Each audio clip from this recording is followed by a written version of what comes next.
Kung kumusta po si tatay? So far okay man siya.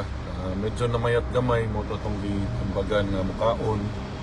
No, mo gyapon di normal massage ayan to pati yung siya likod na karon yung likod.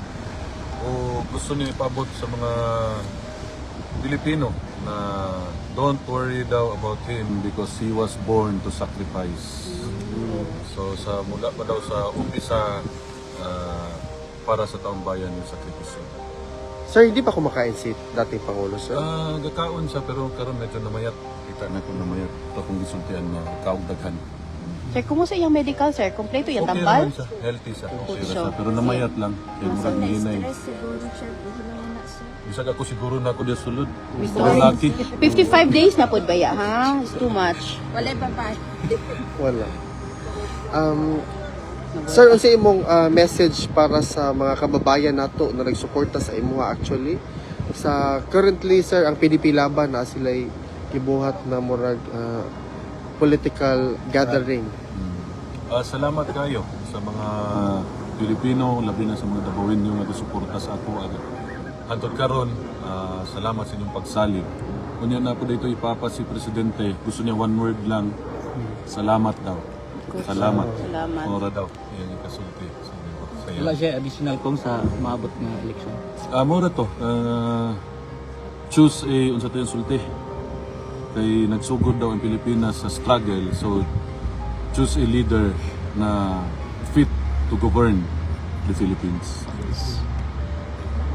Kung ang Gabriela at makakaliwang grupo na is paimbestigahan ng issue involving you, ano pong masasabi ninyo na sinasakyan ng CPP, NP, NDF ang issue, ito'y mga grupo kalaban ni dating Pangulong Rodrigo Roa Duterte? Ito bangod sa nila lang issues kidnapping? Da, Diba convicted mo na sila? Yes. Nung mga wala po ng priso na. da. Sige ra mo mama dahil mga bahay, makabayan. Niagi tatanan sa Congress. Nagtuo mo ko kabalog pila yung ginadawat. Ayaw ko ninyo agita kay nakilistahan. Righteous ra kayo mga iwaang. Mga panuka, pila ka bata ang namatay tungod ninyo. Based on hearsay ha. Sa inyo na pagkasuhan. Wala ko yung ito. Ay, sa paman. Ano kung sa tambayan? Moro to, salamat kayo sa inyong suporta kang Presidente, sa akong isuon kay BP Inday, o sa amo ang pamilya. Daghang kayo salamat.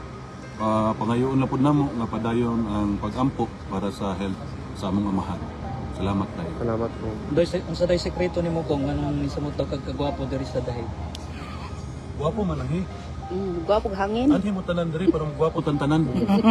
Labi na makabayan, di ba anad mo diri? Sama to ko puti. Ati mo diri para magwapo mo. Mga pangitam. Wala ko na to dito sa mga Pilipino dito sa mga Sige ko. Salamat kay. Wala na sila gibuhat kundi daoton ng Pilipino. Kaayo. Pila ka bata sa bukid ang inyong atik. Ay na kay na-stress na siguro. Sige ko. Salamat ko. Di na siya ma-stress. Uy, di na ma-stress. Based on hearsay Di na na siya ma-stress. gusto ko na po ng mga abogado na yung mga comment. Kaayo. Salamat kong ha sa imong time karon kong ato na ta sa 30 forest ko. Wala na Wala na yung Duterte Park Forest na po. Ay, by the way, kana Katawag ko ng mga security. regarding Wala that may Duterte nga forest o park dito sa Pilipinas, diri naanan hinoon sa hig. regarding that kung kabalo ba si tatay na ipa-relocate kami sa different Kung isultian, saram lang. sa may ingon niya kung Ano naging sa lang yun daw nga biklon ang government, sunod lang ta kay ilaha man yung lugar exactly. niya. Dili man i-part sa private property. public. Ipamutan na ganyan ang mga security, diri gadula ang mga bata. Yeah, true. Mao na yung mga dulaan mga bata. Yeah. Pero naadjud tayo Duterte Forest ko. Na tayo Duterte Park. Naapot tayo Duterte. Diyan na kita mapakagbitin. Sige kong maraming salamat kong ha. Salamat po kayo. Mabuhay ka kong. Thank you.